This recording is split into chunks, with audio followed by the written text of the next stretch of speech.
talking Pirates track and field alongside head coach Andrew Diehl. I'm McConnico. Nice to have you joining us. Pirates, well, they were on the road down at Trinity this weekend, and, well, for the women, at least for Aaron Toro, a record-setting meet, a school record in the discus. Yeah, that was a lot of fun. Aaron had a good day in the shot put, had a season best.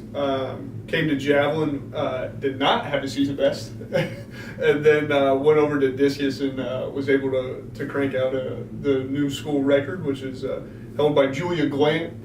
So unfortunately, we lost Julia to an injury this year.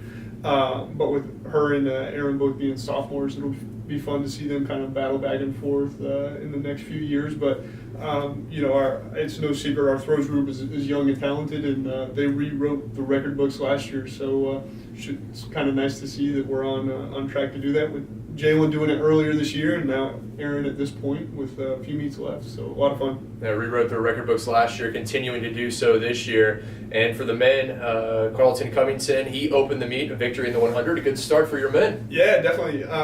Carlton back-to-back weeks runs 11:22.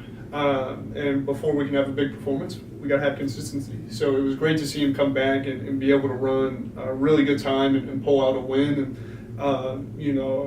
with Carlton, sometimes you got to tell him to get out of his own way, but he's doing all the right things. We're seeing the work kind of start to pay off, and he's running really good legs on our 4x1. And again, a little bit in his way on the 4x4s, but we're making progress, and it's exciting to see. And I think from a confidence standpoint, it was a good race for him to be in and to see the time come around. And we were running in cooler conditions than we were a couple weeks ago. So even then, to be able to come back, knowing that hopefully we'll have some hot conditions this weekend, is looking that way. That hopefully we can keep seeing that time drop. And at the 800, Nathan Boutros, John Hatton, a 1-2 finish. Yeah, that was a lot of fun. I don't think the times were what they were hoping for. But it was a good competition to see them be able to do that. Not only as teammates, because there was a little rivalry beforehand, a little smack talk amongst teammates, but it was a good solid race for sure. For Nathan, it is his main event. For John, it's not his main event. But it was fun to watch him and see the trainings progressing the way that we would like. You mentioned this weekend you originally scheduled to head out to San Angelo, the Angelo Relays. You're going to be heading east there to Nacogdoches to SFA, and a big weekend, both Friday and Saturday you'll be competing. Yeah, it'll be a lot of fun. It'll be my first time at this meet. I know the team has gone there in the past. I don't think anybody on the current team right now has been out there, but it's supposed to be a really good meet. We're going to see some new people. We're going to see East Texas Baptist for the first time, their full team, and then we'll see some familiar faces in TLU, Concordia, Laterno that we've seen at other meets as well. But then of course SFA and a few others, Louisiana Monroe and a few others like that. But it'll be a good meet. We're supposed to have hot weather, which seems to be kind of the opposite of what we've seen so far. It's been hot during the week and cold on the weekends. So to see that warm weather transferring over to the weekend will be nice. And particularly for the sprints, but they also have all the distance races Friday night, and they're supposed to be pretty ideal conditions. So. Now you're getting into the final home stretch of the season, just 24 days remaining until the conference championships. That'll be at Trinity this year. You have 3 meets. What are you hoping to see in these final 3 meets before the conference? Yeah, we're at a point where this is our first week of only having 1 morning practice. The workload isn't quite, it's definitely lessening, but it's not to the point where we're ready to peak yet.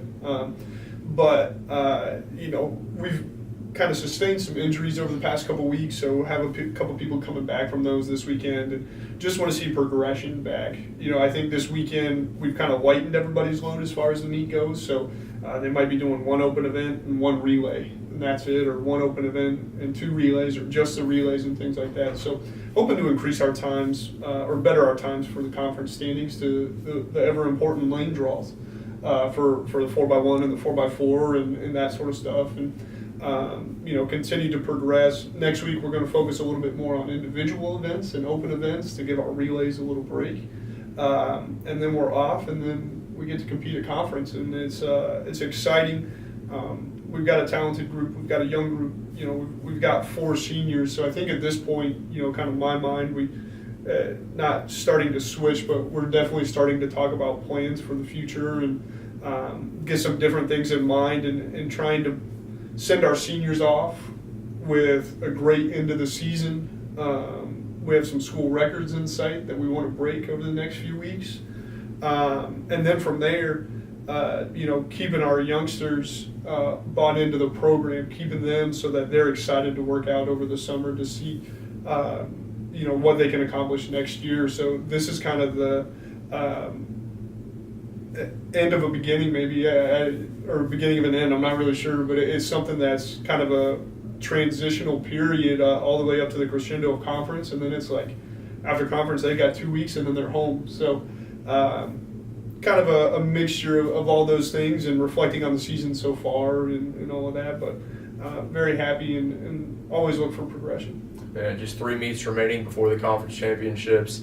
Just 24 days away. Hard to believe, but first off to SFA in Nacogdoches this weekend, Friday and Saturday.